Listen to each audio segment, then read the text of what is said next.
Hoje, no programa 9 Minutos, a nossa conversa é com o mestre, escritor e mestre em História Política, Fernando Aquiamé, a propósito, inclusive, da premiação distinguida ao seu livro O Espírito Santo na Era Vargas, pelo Instituto Histórico e Geográfico do Espírito Santo. Fernando, você escreveu um livro que remonta a um período, a essa altura já longínquo na nossa história. Nós estamos falando de 70 anos. 80 anos, mas ali estavam muitas das raízes da nossa realidade atual, né? Só uma observação, o prêmio foi concedido pelo Instituto Histórico e Geográfico Brasileiro. Uau, mais alto um pouco. No Rio de Janeiro. Mais alto um porque todo ano eles convidam o Instituto Histórico dos Estados a apresentarem 2 livros cada um, e lá uma comissão escolhe qual que é o melhor para receber o prêmio Pedro Calmon. E esse ano agora, 2011, o meu foi distinguido. Uma rápida sinopse do livro, então. Você reporta o período de 1937 aqui no Espírito Santo. O que estava acontecendo no Espírito Santo naquela época? Foi um período autoritário, né? Porque a ditadura civil do Vargas, né, vai se implantar aqui primeiro com o nome de governo provisório, até 34, depois é um governo constitucional, a Constituição de 1934. Mas, de fato mesmo, era um período ditatorial. Então, nós temos aqui um rearranjo das elites políticas que elas vão se adaptar à nova situação, entendeu? Política, mas essa adaptação para elas continuarem mandando. Esse viés autoritário continuou mesmo depois da Constituição de 34, né? Porque ele foi primeiro nomeado interventor, depois se elegeu. Ele se elegeu, como é que rolava essa eleição? Essa eleição foi, inclusive, muito tumultuada, porque, na época, a eleição foi indireta, né, pela Assembleia Legislativa. Os deputados que elegeram o governador. Os deputados se elegeram, então tinha os deputados da situação, que era o Partido Social Democrático, o PSD, que nessa época os partidos eram de âmbito estadual. Então, alguns estados tinham esse PSD, não só no Espírito Santo, não me engano, na Bahia, tudo, mas no caso de apoio aos interventores. E tinha um Partido da Lavoura, que era o partido da oposição. Então, e tinha também um Partido Operário, que era uma fachada para o Partido Comunista, né? Partido Operário. E eram 25 deputados, e alguns deputados que se elegeram pela situação bandearam para a oposição. Então, ficava assim, um dia a situação tinha 3 deputados e a oposição, portanto, 12. Outro dia, o cara mudava de lado, entendeu? E foi uma eleição realmente ganha apertada, mas ele conseguiu, em abril de 1935, se eleger governador, o Blay, né? E aí ficou até 37 como governador, quando houve o golpe do Estado Novo, em 10 de novembro de 37, e ele permaneceu interventor por um período grande até janeiro de 43. Ou seja, ficou 12 anos. Foi quem mais governou o Espírito Santo? Foi uma pessoa que mais governou o Espírito Santo, durante esse período da República, sem dúvida, né? Corresponderia a uns 3 mandatos, né, hoje em dia, de 4 anos. Exatamente, né? Corresponderia ao terceiro mandato. Um terceiro mandato. Corresponderia ao terceiro mandato. Agora, veja bem, lá naquele período despontaram que seriam grandes lideranças políticas posteriormente, como Jean Santos Neves, Carlos Lindenberg, né? Exatamente. O que eles faziam aqui? Estava tudo menino ainda, né? Não, já eram homens, inclusive casados, e tudo, mais novos, né? 30 e tal anos, 40 e poucos anos, né? E ambos, por acaso, comerciantes, né? O Jones era farmacêutico e dono de farmácia, o sócio de uma farmácia e tudo. E o Carlos Lindenberg é sócio de uma casa comercial, né? De material de construção, etc. E participando, o Lindenberg na associação comercial. Depois ele vai ser mais membro de uma grande família importante, né? Oligarca, que eram os Monteiros. Os Monteiros. Um tio foi governador, na época presidente do Estado, né, Jerônimo, o outro também, o Bernardino, outro tio, bispo, né, Dom Fernando Monteiro, né? Então ele tinha já esse gosto realmente pela política, mas ele se distinguiu mais do Carlos Lindenberg foi secretário do Blay, da Fazenda um período, e depois da Agricultura, Aviação e Obras Públicas. O Jones foi diretor, primeiro ele liderou também, participando dessa classe comercial, representando no Rotary Club, que foi fundado aqui em 1934, em Vitória, e na época era uma instituição importante, né, distinguida, e era uma coisa assim, uma novidade, né, uma renovação, porque quem mandava mesmo, as classes chamadas conservadoras, as classes dominantes na época, aqui em Vitória se congregavam na associação comercial, que hoje em dia quase não se fala, né? Mas na época era realmente uma entidade de classe muito importante, né? Não tinha ainda nem sindicato patronal, depois que vão surgir. E o Rotary teve um papel importante. Então o Jones já vai se distinguir no Rotary, depois ele vai ser diretor, já em 1937, do Banco de Crédito Agrícola do Espírito Santo, que é a atual Banestes, né? E aí ele fica depois como presidente, tudo, e vai ser interventor, vai suceder o Bley em janeiro de 43. Então, novas lideranças vão surgir nesse período autoritário, vamos chamar assim, né? Sim. E o Carlos Lindenberg veio a ser secretário de Agricultura. Agricultura e Viação Brasileira, que era um cargo importante na época também. Então a gente vê o seguinte, que há uma O Espírito Santo ainda é rural, né, Fernando? muito rural, porque acaba que eles pretenderam, não, se a gente quer que permaneça tudo como está, vamos mudar tudo. Quer dizer, eles mudaram alguma coisa, fizeram algumas reformas para a coisa permanecer mesmo na mão dos fazendeiros e principalmente dos exportadores de café, né? E nesse ponto o Espírito Santo, ele tinha uma certa vantagem, interessante isso, porque o grande produtor do café nessa época era São Paulo, depois Minas.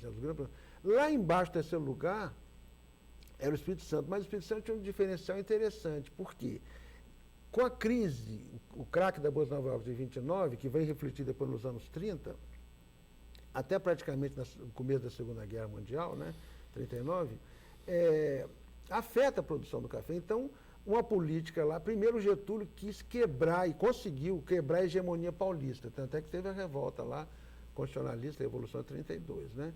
Porque a política cafeeira era determinada por São Paulo. Eu falei, não, agora a política cafeeira vai ser determinada pelo governo federal, entendeu? Pelo governo federal. Então, e no caso do Espírito Santo, o nosso café era de qualidade inferior, sempre foi, agora ultimamente não, está melhorando, mas sempre foi de qualidade muito, muito inferior. Então ele conseguia mercado para abastecer os outros estados que consumiam café inferior, e a cota de sacrifício que o governo de Getúlio implantou, né, para exatamente diminuir os estoques e manter o preço do café, os cafeicultores de São Paulo e Minas guardavam o seu café bom, compravam o café ruim do Espírito Santo e jogavam fora esse café ruim. Então o nosso café teve um certo mercado, entendeu? O Bley, ele foi administrando tudo isso aí direitinho e tal. E o bom do livro que a gente nota, nesse caso desse livro, que uma obra dessa, eu fui o autor, tudo, mas isso é um trabalho, no fundo, coletivo. Coletivo, sim. Porque é produto de uma dissertação de mestrado, que eu tive orientadora, professora, doutora Nara Saleto, uma orientação muito segura, muito esclarecida, muito competente. E claro, o importante você ver que a coisa de 10 anos para cá, nós temos aqui no Espírito Santo o mestrado de História, né? Com qualidade, já formou diversas turmas, e não só dos historiadores de ofício, né? Pessoas formadas e que militam na área de História. Outros profissionais também. Tive colegas jornalistas, Jane Billes, né? Formou pessoas ligadas ao judiciário, né? Arquitetura. Então, mas isso dá uma renovação muito importante para os estudos da história do Espírito Santo. E não é por acaso. Não é por acaso, porque se nós temos agora, de uns anos para cá, de uns 10 anos mais ou menos para cá, uma agenda positiva, então isso vai refletir não só na melhoria da economia, né? Investimentos empresariais mais confiáveis, melhoria das condições sociais da população, né? Isso tudo vai melhorando. E também isso reflete na própria pesquisa da história, quer dizer, as pessoas estão mais animadas a pesquisar, a valorizar a sua história, pesquisar e publicar, né? Então um trabalho desse, refletindo lá fora, é um mérito para todo o Estado, né? O nome do Espírito Santo que está lá fora, né? Certo. No país. Em 9 minutos, estamos conversando com o escritor e mestre em História Política, Fernando Aquiamé. Voltamos já.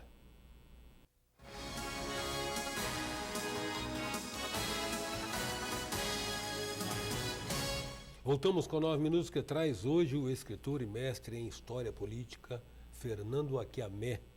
Fernando, o livro faz menção a um conceito que permeava o governo, desde o governo federal, se produzindo nas intervenções a nível de Estado, que era do reformismo autoritário. O que é exatamente isso? É o seguinte, nós temos nessa chamada ditadura varguista, a era Vargas, né, que vai justamente de 30 a 45, esses 15 anos aí, nós não temos um regime totalitário, como, por exemplo, foi o nazismo, né, hitlerista na Alemanha, ou o fascismo italiano. Não.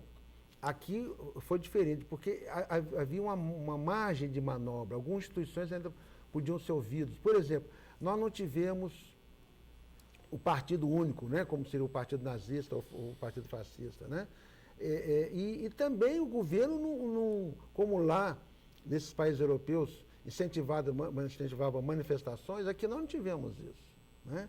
Tivemos realmente uma série de reformas, porque os trabalhadores, o povo, de maneira geral, eles foram conquistando e sendo reconhecidos alguns direitos, que hoje em dia são comuns, mas na época não tinha.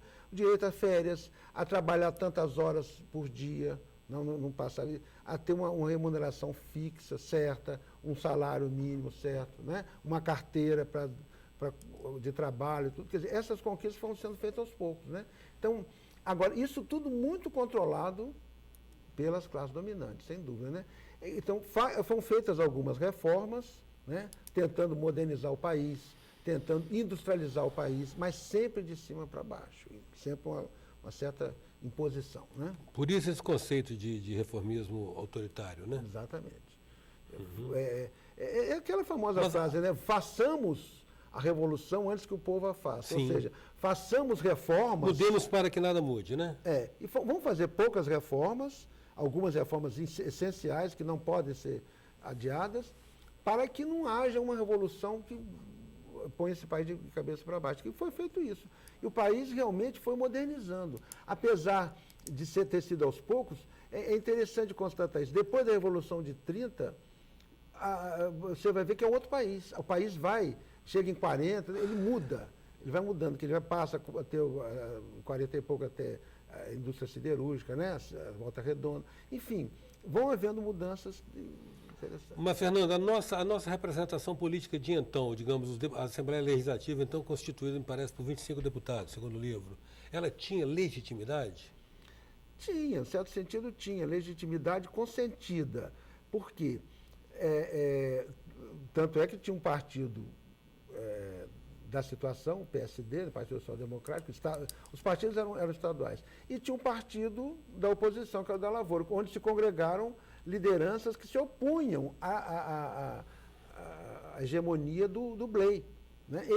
Ele gostava de falar, não, eu sou administrador, eu sou técnico, eu não sou político, eu não faço política.